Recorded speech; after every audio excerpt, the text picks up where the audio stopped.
Hello, welcome to the third episode of the magazine monologues. As stated, this weekend I worked on figuring out what I'm going to be doing with some of these magazines that have much shorter articles than the essays from Foreign Affairs. I had said in the last episode that I was going to not be doing shorter videos for shorter articles. I'm going to backtrack on that. So, I am in fact going to be doing some shorter videos and shorter articles, not drastically short, like 30 seconds, but I expect 5 minutes and under. Just for example, so today's magazine monologue, which we'll get to in a moment, is coming from the May 1st through May 7th edition of The Economist. The Economist's headline for that week is "The Most Dangerous Place on Earth." If you're unfamiliar, The Economist is an English newspaper / magazine that publishes articles on a wide range of topics. Every edition is separated into region. There's also business, science, technology, things like that. But that said, what I think I'm going to do moving forward is I'm basically going to cherry pick some of the Economist articles and just talk about them because I love The Economist, to be clear. It is very dense, and it would be nearly impossible for me to actually go through and summarize the entire edition. I mean, especially weekly, like that would just, the videos would get very long. So I'm going to kind of cherry pick some of the articles that I just think are interesting or maybe different from something else that I've talked about and do those. So with that said, I'm going to talk about the magazine monologue for this episode. So it is titled "The Zoom Where It Happens." The authorship is unclear. Like I said, I love The Economist. My one critique is that it is not immediately obvious when you look at just various articles. It doesn't have an author's name. I'm sure if I went online, it could show me. All that to say, that is my only negative. Other than that, 10 out of 10 recommend. If you're interested in figuring out how to get a cheaper version or a cheaper subscription to The Economist, let me know. I can hook you up. All right, so The Zoom Where It All Happens is an article about how the pandemic has essentially accelerated the change into digital diplomacy. So it was in the news in February, March, a few others, but for example, President Biden and many other world leaders are able to attend significantly more meetings than they could during standard in-person kind of travel events. One of the examples used in the article is President Biden in one day did a zoom in to a German security conference in Munich, and I believe it, because there were 3 events spoken about, 2 of them happened on the same day, and I believe it was this event. President Biden also zoomed into a virtual meeting of the Quad leaders. The Quad is kind of this pseudo-new organization. It's been around for a little bit, but it's kind of gaining steam again. Pseudo-new organization that is the United States, India, Japan, and Australia.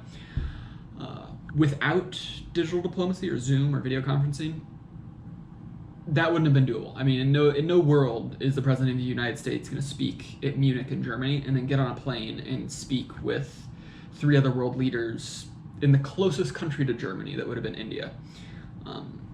It's not going to happen. But with Zoom, video conferencing, and digital communication in general, it is much more feasible. That said, the article did touch on a couple of other historical implementations of technology in the diplomatic world, the 2 being the telegraph and the jet plane.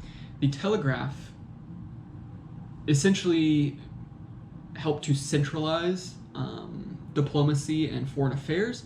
Before the telegraph, foreign ministers and ambassadors would have a significant amount of leeway when they were at various conferences or peacemaking missions or whatever, because it could take 6, 8, 10 longer weeks to get a message from the place of the meeting to the leaders at home or a decision-making body at home or whatever the political structure was. With the telegraph, it was instantaneous, right?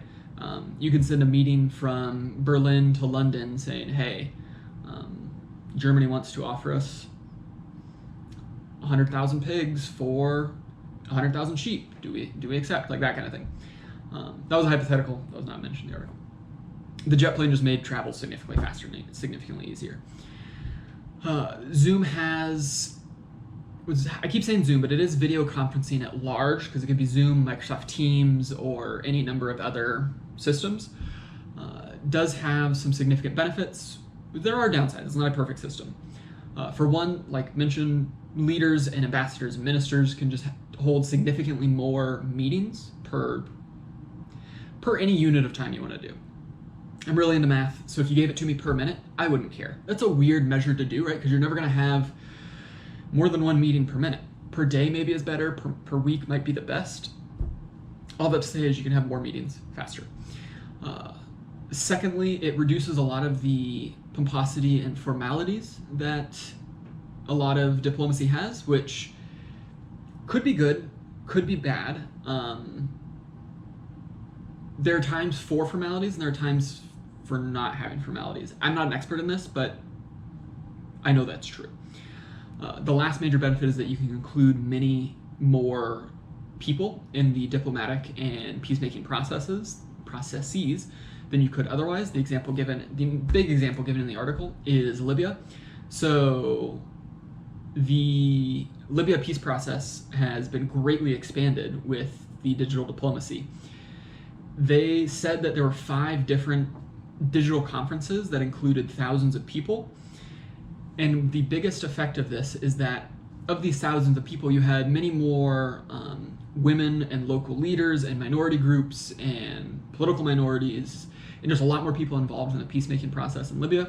And the result of this is that the workings and the buildup towards a finalized peace agreement is mitigating the issues of fairness and transparency that existed before. It was something like roughly 70%. They had 2 different polls, one for transparency, one for fairness. They were both about 70%.